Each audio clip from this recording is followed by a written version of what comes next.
So please help me welcome Topgolf Entertainment Co-Chairman and CEO Erik Anderson.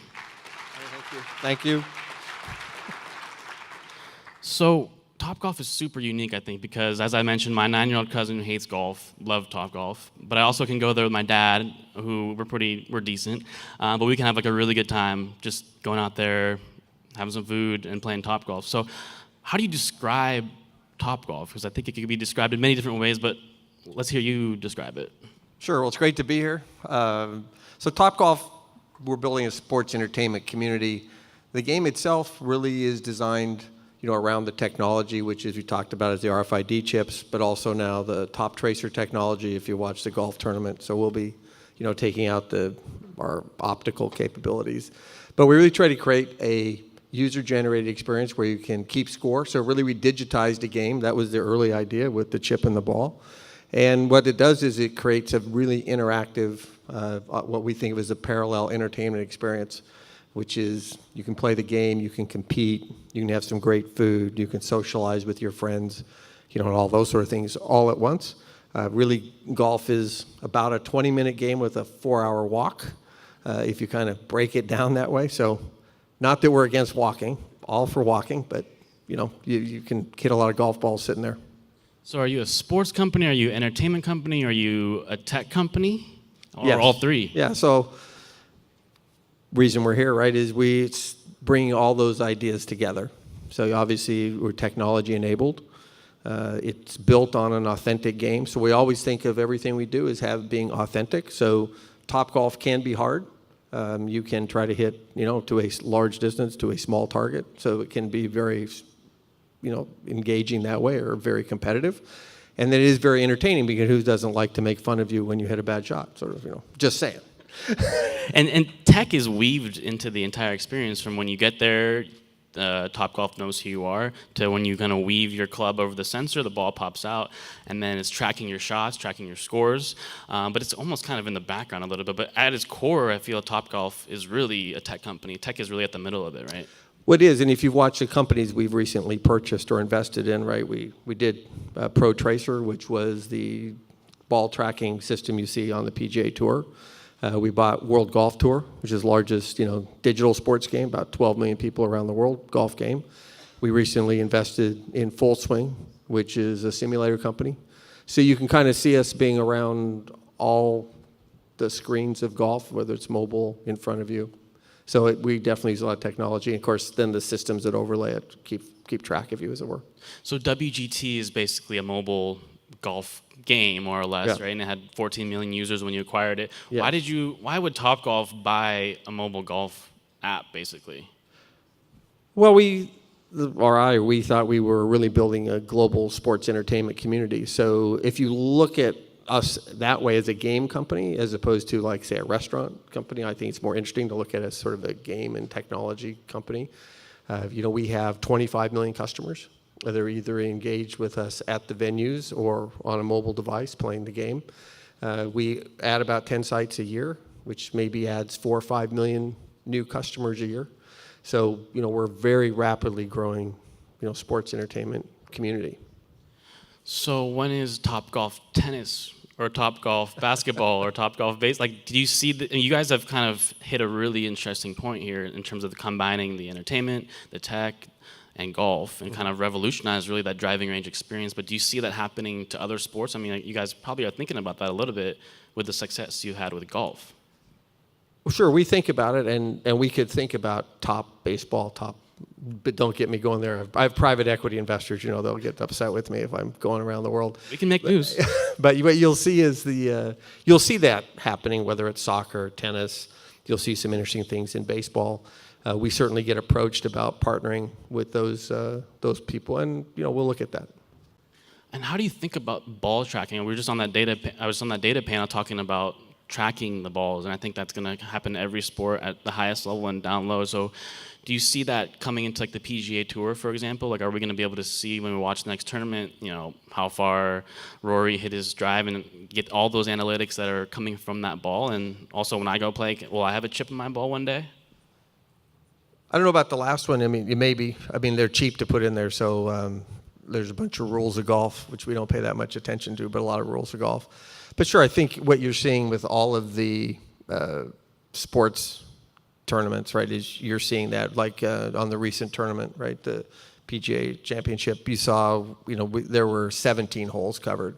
Our top tracer technology, we can, it's now mobile, right, so we can walk around with any player.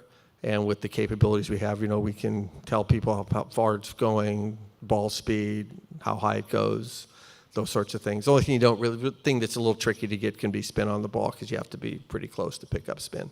Got it. Let's talk a little bit about the entertainment aspect of this. And I could foresee this happening maybe to other sports or other companies, the way you guys have brought entertainment in. Because if you walk into a Topgolf, especially the one in Vegas, which I haven't actually tried, but it looks insane. It's like we should have built them all like that. You should have. The one in Vegas is like a dance club. I mean, I think people might mistake it for a dance club, not a driving range, right?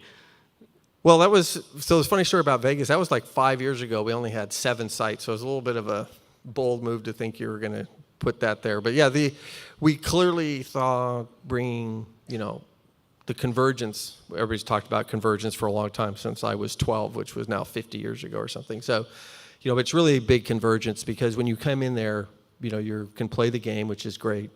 You can't put enough big digital screens around these things anymore. So if you go there, we have enormous screens. I think there's 400 screens at Topgolf Las Vegas.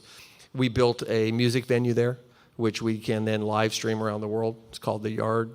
So that's set up like any very high quality music venue. Obviously we put 2 pools, massive screens in the outfield. Pools. Okay. Yeah, 4th floor. Every driving, every golf venue needs pools, especially in Las Vegas. Yeah, and with the bars and everything. There's drinks and there's food. And golf becomes like the afterthought, right?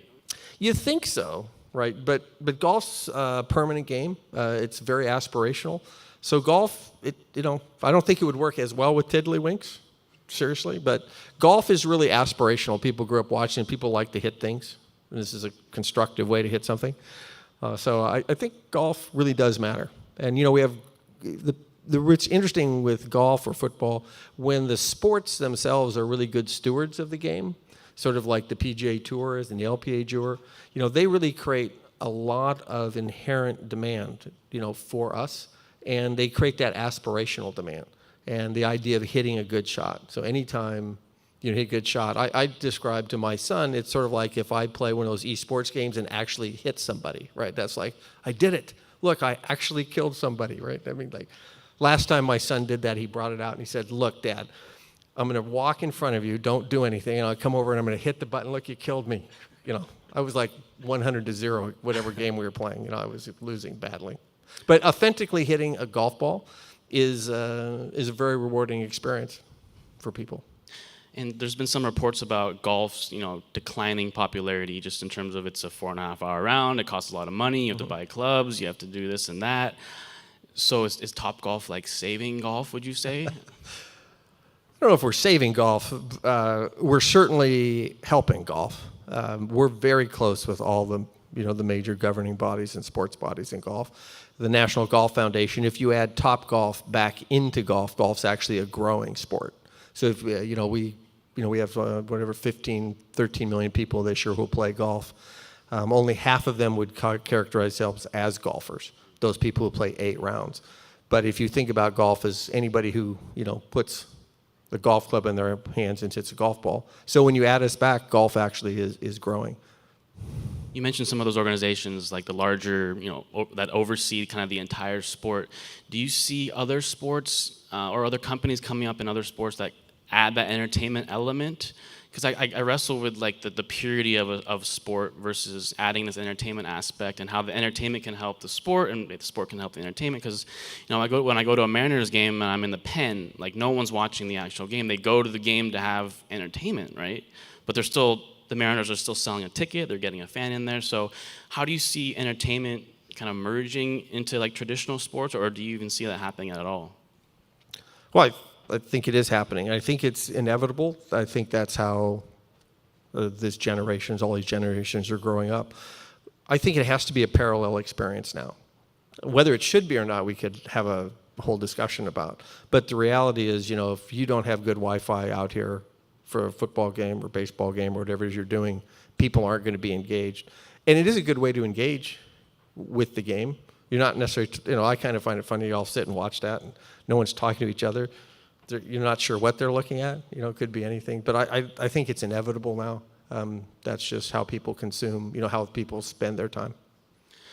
Another inevitable thing, I think, is Topgolf in Seattle. You guys don't have a location here, but there's a lot of golfers, good golf city. So when are you guys coming here? We're working very hard. And I was thinking maybe we should partner with one of these people trying to bring basketball back or something. Seattle's a tricky place. It's a great place. Obviously, I live here, which is really weird, right? Because there are 40 around the world, everything getting constructed, and there's not one here. It's a funny, we know how the corridors are, so we're looking at some spots. We've been looking here, and I'm very hopeful we'll get here soon. We got to Portland. That's almost close. Kind of, but there would be some that argue that Portland has. We did TopGolf Crush, first one ever. I was going to say, I had a chance to experience. That's where we met for the first time, and TopGolf Crush is kind of like pop-up Topgolf. Yes. Where you guys went to Safeco Field in the off season and set up a bunch of bays. You put your technology in there, and I think people had a hell of a time in there. Yeah, so we explain did. the concept of TopGolf Crush, and you're going to do that across the nation as well, too. Yeah, around the world, actually. So we took the technology we bought, now we call Top Tracer technology, and we can actually set up the technology easily. We can set up bays, as you saw. Same people who do the Super Bowl halftime shows do that for us. So we can turn a stadium into a driving range or anything else really quickly. And you can play the game. And what was fun for us is you could create a Topgolf experience immediately. If you've been to Topgolf, and if you came there, and I was taken by that since that was our first one, that it was Topgolf because we had the food, we had the music, and you could experience the game right away. And we think that's a great way to take the brand and the experience, outside of the physical venue. And it's a cool utilization for these teams who. Sure. What's happening in Safeco Field in the off season? I mean, maybe a concert or two or a couple events, but if you can bring the Topgolf experience there, it's almost like a win-win situation. Yeah, the Mariners were great. They offered it to their season ticket holders early, so that was good. That was a really nice perk for the season ticket holders, and then the whole community. We think it's going to be great for doing fundraising events. So we're talking to different universities. You turn their stadium into a driving range, and then they can have a tailgate and raise money for their schools. So we're really excited about it. So Topgolf Crush, Topgolf Swing Suite, Topgolf Tour. What's Topgolf Tour? Is that the pro level of Topgolf? We're setting up that. Yeah, it's going to have some pros and some amateurs, but basically it's two-person teams who compete in a series of games. Then they come to Las Vegas and play for this year $50,000 first prize. And so whoever is best at Topgolf wins $50,000? Yes. Okay. Might rethink my GeekWire career and do that instead. Well, if you play, it'd be $60,000. Okay. You just put a team in there. But that's cool how you're kind of adding this the idea of traditional sports and competition with money now, and you're kind of creating also a new revenue stream as well, it seems. Yeah, it's good revenue. It's really content. We have something called Topgolf Media, which is sort of modeled after Red Bull Media. We were thinking about what to do with 25 million, 30, 40 million customers and creating content to keep them engaged. So it's a very similar idea, to what Amazon does. So we have a whole media group in San Francisco. That was one of the real purposes of WGT. Embedded in that was a media company. So you'll see if you watch The Hook with Charles Kelly, if you're anybody Lady Antebellum fans, right? So we now have original series where Charles is doing golf things. We've announced a television series with Adam Levine, from Maroon 5. So we're creating original content to create, those experiences, keeps our fans and customers engaged. So that ecosystem just seems like it's exploding. But talk about what's next for Topgolf. I mean, you guys are expanding all over the globe. Yeah. I know you're doing some charity work as well, and you're giving away free lessons. I think high school players can come play at Topgolf for free. Is that right? Yeah, we have a lot of things like that for young players in schools. We let them, play for free or let them practice at very reduced rates. We've announced Australia. We've announced Mexico. We'll announce 3 or 4 more countries in the next 4 months. We have global footprint. All those things are coming or en route. And one thing in that video I noticed, there's a professional women's golfer. I think I saw Ludacris in that. Yeah. And I have got a lot of new friends. Yeah, you and Ludacris are tight? Yeah. Ludacris, Drake, JT, Usher. I get people text me now once in a while. Okay. It's fun. I'm I got to meet Usher. I mean, it was pretty cool. That is cool. Really, for me, seriously, right? No, that is Usher is a legend. Let's be honest. It happens every day. And I was talking to my wife, Deborah, and I'm like, I was walking through the Las Vegas event, our facility there, and I looked and it said, Usher Raymond. I thought, that's strange, because we were working on something, and what should I do? So I didn't want to get right back to him because I'm cool. Yeah. Can't respond right away. So then I got back, and I go, hey, what? I thought maybe pocket dial something. He goes, no, I was just checking in. I'm like, really? Just checking in? Of course he is. Yeah. Anyway, walk through. So we're really engaged in that. They're huge fans. They come. I think we're going to be able to do a lot of great things with charity. We just did a charity event in Las Vegas with Drew Brees. We had Tiger Jam. So our goal on the charity side is to really create Topgolf as a great charity platform to bring people together, to raise money for great causes, small and big. We're really excited about that. Yeah, cool stuff. Any questions out in the audience? Yeah, there are a few out there. I have one for you, Erik. Yeah. As you look at this in a broader way, what other sports do you think would be best to apply the top model or the Topgolf model to? Well, we've seen something recently in Austin, Texas, with baseball. I think it's going to be. I can't remember what it's called. They've reached out to us to look at. So I think baseball can be great. Because it's not that hard to hit a baseball if it's right there. A little hard if someone's throwing it at you. I was going to say, is that like, are you going to reimagine the batting cage, or are you going to have like reimagine T-ball? Maybe a little more like T-ball. So I think that's a fun one. I think there's some interesting things to do with soccer. You can put chips in a ball. I'm an investor here in a Seattle company called Play Impossible. Have anybody seen that? So that's sort of chips in a ball. So you can get all that information. And of course, it can go toward a target as well, and go through a target that's got, is technology enabled. It's got sensors, so if you went and scored. So almost any game like that can work. Yeah, especially when we talk about the data that you can get from the balls, especially. Right. But it's making it a game. I mean, make no mistake about it. All the data, and I love the data. People care, did I get more points or less points, or did I get more points than you? Right. Which I think will challenge you. We'll go and we'll see how we do. You, me, and Usher. Yeah. And Luda. And Drake. All your buddies. All those guys. Las Vegas, we'll line them up. We'll go in the pool after. Have to. Okay. Topgolf sounds kind of fun. Got a question out here. Hi, my name is Patrick with Tunnel Radio. I just had a quick question about, I love how you've created basically an entertainment experience using passive RFID. That's kind of technology that's been around since like World War II, but you're using it in a more innovative way. Right there. Yeah, right. And I was curious if that's new. I thought that was old. I thought that was. I was curious if in its development, if you ever toyed around with the idea of using active RFID at all, if that was ever part of the decision make process. Yes, and you could. We had the person who was here just before us.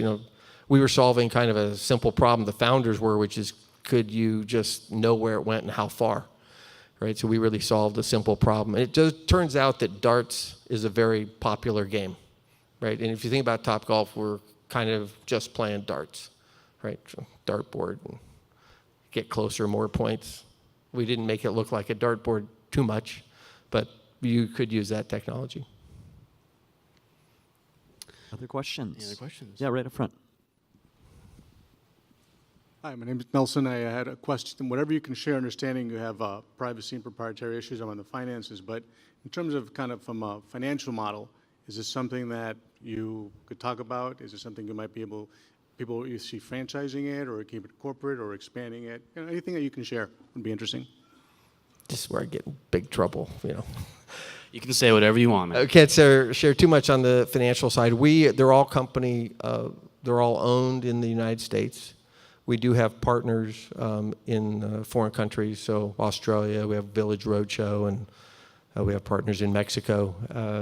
We don't share the financial data as a private company. There have been, analysis done there that are out there in the marketplace. How do you make money though? So I know you charge an hourly rate for the bays that increase as the day goes on.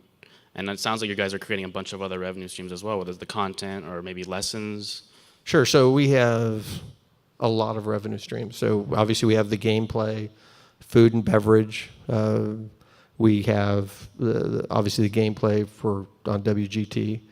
We have an advertising model where people come in and we're able to they pay to have access to our customers. People like Audi and Red Bull. We're creating content along the way that we think our TV channels will come along. We have sponsors for like Topgolf Tour. Under Armour's underwriting and our lead sponsor for Topgolf Tour. In that regards, it's sort of like esports, right? So all of those things, come together. We have membership fees. We do a lot of corporate events, a lot of events. All that cash. When are you going to do Seattle then? When is it open? I'm working. What year? What year? Like 2018? Yeah, we might get there. We'd have to announce pretty soon to get that there. But believe me, I'm working very hard at that. Okay, we're looking forward to it. Please help me thank you, Erik Anderson, for telling us a little bit about Topgolf. Thank you.